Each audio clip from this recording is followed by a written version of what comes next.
మాజీ ముఖ్యమంత్రి వైఎస్ఆర్ పార్టీ అధ్యక్షులు శ్రీ వై జగన్మోహన్ రెడ్డి గారు పిలుపు మేరకు ఈరోజు ఎంఆర్ఓ ఆఫీస్కి వచ్చి మేము రిప్రజెంట్ ఇవ్వడం జరిగింది. ఎందుకంటే కూటమి ప్రభుత్వం వచ్చి నేటికి సంవత్సరం అయింది. ఎందుకంటే జూన్ 4వ తారీఖున ఎలక్షన్ రిజల్ట్స్ వచ్చాయి. ఇంతవరకు ఈ ప్రభుత్వం చేసిన మోసాలు, వారు చెప్పిన సూపర్ 6 కానీ అలాగే 143 హామీలు ఇచ్చారు సూపర్ 6తో పాటు. ఈ 143 హామీల్లో ఏ ఒక్కటి కూడా నెరవేర్చలేదు. ఎందుకంటే చంద్రబాబు నాయుడికి ప్రజలు మోసం చేయడం అలవాటు, ప్రజలకు కూడా ఆయన నమ్మి మోసపోవడం అలవాటు. ఎందుకంటే ఇది 2014లో కూడా ఇలాంటి పరిస్థితి జరిగింది. ఎందుకంటే 2004 రాజశేఖర రెడ్డి గారు ముఖ్యమంత్రి అయ్యి ఆ తర్వాత 2009లో ముఖ్యమంత్రి అయిన తర్వాత 2014లో మరి నాకు ఒక అవకాశం ఇవ్వండి, నేను మారానని చెప్తే అనేక వర్గాలు అందరూ కూడా ఈ చంద్రబాబు నాయుడు ఈ రాష్ట్రానికి ఏదో చేస్తారని నమ్మి ఆనాడు 2014లో అధికారం ఇస్తే మరి ఆనాడు కూడా ప్రజలు మోసం చేశాడు.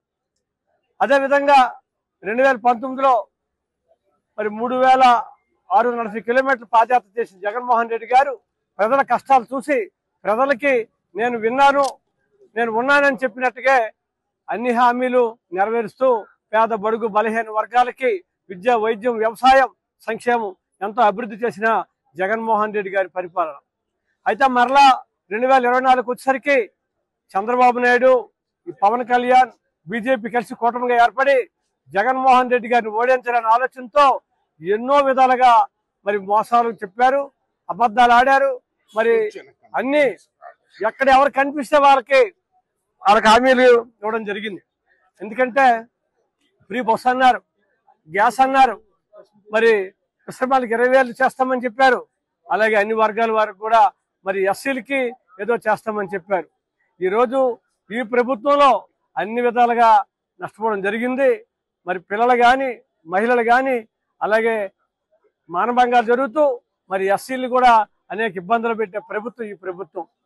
ఎందుకంటే వీరు వచ్చిన తర్వాత ఈ రాష్ట్రానికి ఏమి చేయలేదు సరే కదా, ప్రజలు ఇబ్బంది పెడుతున్నారు.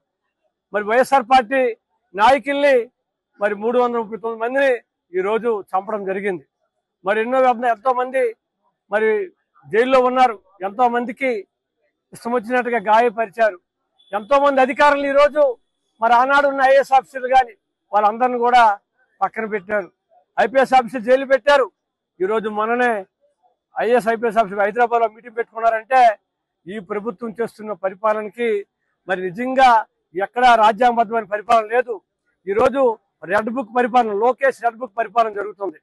కాబట్టి ఆనాడు మన గౌరవ ముఖ్యమంత్రి మన జగన్మోహన్ రెడ్డి గారు భారత రాజ్యాంగం ప్రకారంగా డాక్టర్ బిఆర్ అంబేద్కర్ రాసిన రాజ్యాంగం ప్రకారం పరిపాలన చేస్తే ఈరోజు వీళ్ళు రెడ్ బుక్ పరిపాలన చేస్తున్నారు.